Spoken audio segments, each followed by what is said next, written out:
Bjarke Hansen kom i specialklasse i Munkebo, da han gik i 5. klasse.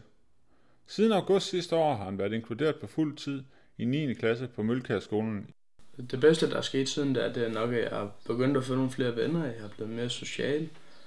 Jeg fungerer bedre, jeg laver noget mere, og ja, bare generelt gladere. Inden han blev inkluderet, deltog han i enkelte timer i normalklassen fra 7. klasse. Det var heldigvis ikke fra fuld tid lige fra dag 1. Der var det der udslusning med, så var det lige dansk og tysk, og så var der noget engelsk, og så var der ikke tysk mere, så fik jeg et andet fag. Det kan jeg så ikke lige huske, hvad var, men det var sådan af. Så jeg er bare på fuld tid op i normalklassen nu. Så går det meget stille og roligt. Det var meget stille og roligt, men ja. Hvordan blev du taget imod i klassen? Kan du huske det? Jeg blev taget fint imod. Det var også meget stille og roligt.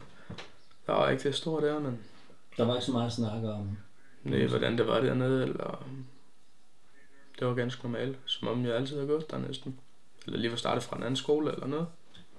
Bjarke Hansen står foran folkeskolens afsluttende prøver i 9. klasse, og har allerede lagt planer for, hvad der skal ske efter skoleafslutningen. Jeg skal på produktionsskole.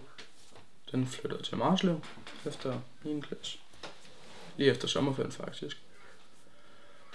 Så skal jeg derud ligesom få at vide, hvordan det er at tjene penge, og hvad er det et halvt år til det hele år, og så finder jeg ud af det.